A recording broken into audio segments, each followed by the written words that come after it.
Hey everyone, Lauren here with Lauren Lesley Studio. And today we're going to be talking about why every designer should have a blog. Now, if you're a designer, you may have a different view of blogging than the rest of the world.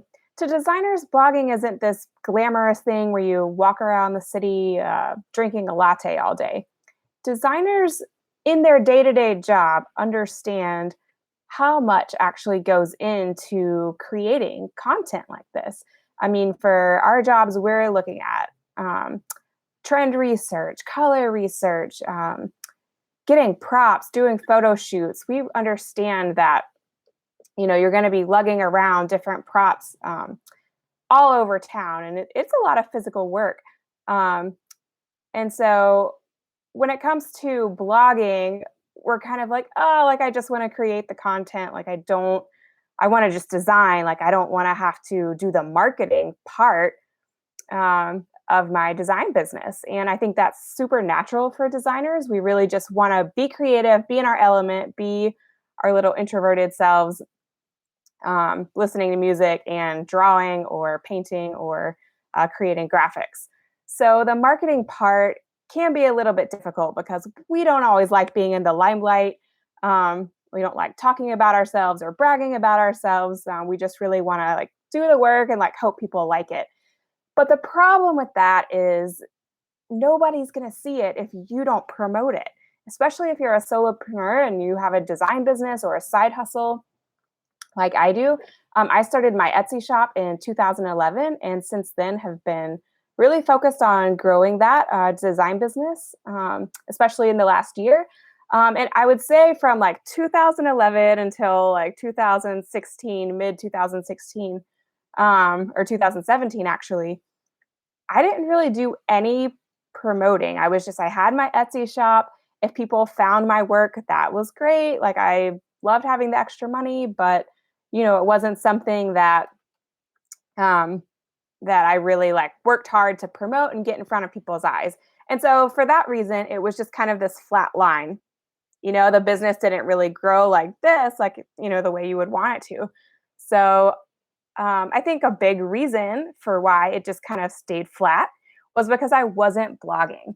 Um, and guys, like I've debated for a year. I mean, literally, I really just started focusing on blogging within the last month or two. So it's taken me until 2018 to actually realize how important it is that if you want to really grow your design business and get in front of people's eyes, that you have to share your work. And social sites like Instagram are really fun, but they like something like 90%, don't quote me on that, but a huge amount of your Instagram posts aren't even seen because of the algorithm. Um, so for that reason, you really want to start blogging because it is evergreen content. It stays on your website and it's searchable. Um, and really, the number one reason is because when you have a website, Google is trying to crawl your website for keywords. It's trying to find all the different keywords that's relevant to the search engine, right? SEO is search engine optimization. So if someone's looking for, let's say, a real estate logo, and you sell real estate logos, but Google's searching your website and you only have like, maybe 5 examples, and those are just listings that just stay flat, then you're not going to rank very high in the search engine because as Google's bots crawl your website and the spiders crawl your website, you're not going to have a ton of keywords that tells Google that you're the expert at real estate logos, even though you're magnificent at it. But Google doesn't know that. When you have a blog, you have an endless stream and opportunity for keywords to build. This is called keyword density. So when you have the blog, you can create blog posts. I would recommend 3 to 5 times a week. For me right now, I have a full-time job, so it's really hard to create 5 blog posts per week.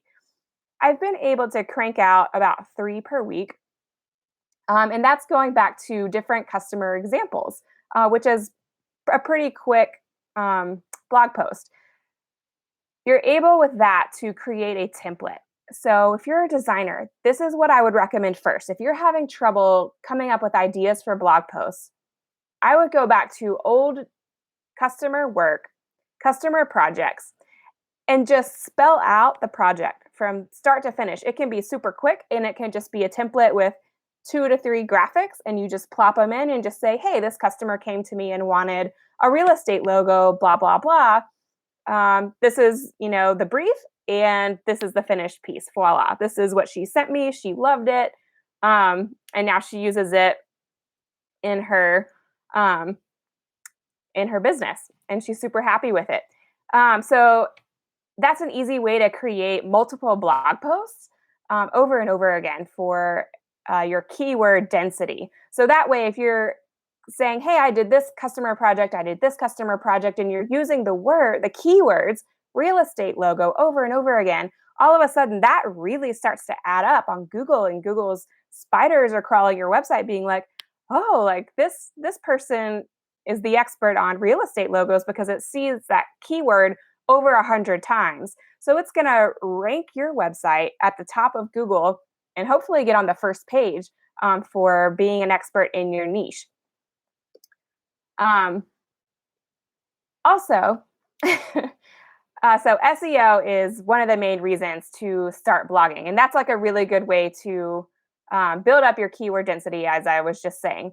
Um, Also, I would check out Lauren Hooker's Ellen Company. She has a really great explanation of how much her website traffic increased based on the number of times a business published a blog post. So she did this little experiment where she was like, okay, like I'm posting for a while, I think for the first 6 months of her business, she was posting on her blog every single day. So she built this huge amount of blog posts, and the keywords, they were all relevant to her design business, talking about different designs, talking about branding is what she specializes in. But yes, she was starting to rank. She also now ranks on the first page of Google. So that's amazing. But her blog posts, she kind of experimented and then came down and only started posting like 3 times per week. And I have a really great graphic from her on my website, which is basically the same content as this video. So you should go to the blog post, and if you want to see the graphics, unfortunately, I can't toggle my screen on YouTube Live, but it shows you that basically if your traffic index, basically if you only have, or if you only have like 1 to 4 blog posts per month, it's going to get you like maybe like 100 views. And businesses that blogged 16 to 20 times per month got over 2 times more traffic than those that blogged less than 4 times per month. So that's a really great metric. Those who blogged at least 20 times per month had 5 times more traffic to their website than those who blogged less than 4 times per month. So if you're a designer and you want people to be seeing your designs, yeah, it's great that you're posting on Instagram or maybe on Facebook or Twitter, but honestly, like blogging is going to get you the SEO, and it's evergreen content. That's the other thing, is that when people are searching those keywords, they're ready to buy. They have an issue or a problem and they're looking to solve it. And when you are able to pop up in the Google search engine, then they're already like a warm lead.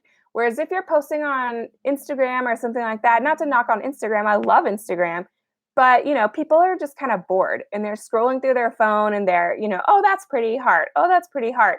But they're just wasting time while they're sitting at the doctor's office or, waiting for the red light to change. Don't text and drive. But, if you're still, sitting still in your car, I feel like that's when people are on Instagram or on their lunch break. It's not like they're, oh, I'm a real estate agent and I really need this logo. So I need to, I'm searching because I want to actually make something happen. I'm ready to take action. Okay, so the next reason why you really need a blog is to help grow your brand online and to grow your online presence. Um, Customers really want to be able to get to know you. More and more people want to buy something from someone they feel like they have a personal connection with. So it doesn't mean that you start blogging about your dog, your best friend, your boyfriend problems, any of that. Just stay away from that. Stay on topic, but be yourself. Let your personality shine through. That way, people, they're still interested. Your content is relevant to whatever they're needing. But they still feel like they can get to know your personality and it helps them want to buy from you. So, if they can buy a real estate logo from anyone, then they may as well buy it from you because they feel like they have a personal connection to you now and they just like you at the end of the day. Okay. The other great thing about blogging is that you can repurpose content. That's exactly what I'm doing right now. So I created a blog post on why designers need a blog. And that is what I'm creating this video for. So I'm now using it on YouTube. I can make an Instagram post about it if I want to. I can use it for a webinar. I can use it over and over again. I also created like a blog post about ultraviolet, the Pantone color of the year. And you should also watch that video if you are at all interested in the Pantone color of the year for 2018. I was kind of surprised that it was purple, but I really dive into the content there. But I repurposed that blog post. First, it was a blog post. I did all the research for ultraviolet, the Pantone color of the year for 2018. I did a webinar on it, and I repurposed it as my podcast. It's also on YouTube and Facebook Live. So this one topic, this one bit of content, I was able to spread to so many different channels and improve my reach. And it's basically the same amount of work for that piece of content. I'm just using different mediums to share it with different audiences. So then I was able to also share, so the podcast went to iTunes and Spotify, and I was able to share my imagery on Pinterest, Instagram, and Facebook, and reaching all audiences there. Okay, so the other great thing is that if you're a designer, having a blog, this is really why designers need a blog, is that customers want to see your previous work and your process. They really want to see your creative process and how you've handled customers in the past. And a listing doesn't really let them see that. Like, you can post examples of your design work or your finished product, and it might look great, but it really helps customers see themselves working with you. If they can see, this real estate agent, contacted this designer and they explained what they wanted, and this is how the designer handled it. And I can see the original photos that they sent them. I can see how they explained the design brief. So when designers have a blog, it really shows their creative process and the end product. And it really just spells it out for the customer so that the customer can really just picture themselves working with you. The 4 steps I recommend anytime you're creating a design project is, you start with the idea. That's number 1. Number 2 is you create. You create until you get it right. Number 3. Now, most of the time, since from 2011 up until 2017, really, that's kind of where I stopped. I stopped at step 2, and that's why I stayed flatlined. I wasn't getting a ton of traffic. My design business wasn't growing like it is now. But step 3 would be to share. Share your work. Share it as much as you can. Share it everywhere. I would really recommend first, why designers need a blog. Sharing it on your blog, showing customers your process. Second, I would create a vertical image to share it on Pinterest. The reason why is because Pinterest is a search engine. Most people think of it as like a social media platform, just like Instagram or Facebook, but it's not. It's actually a search engine. So those same SEO, search engine optimization keywords, can create evergreen traffic on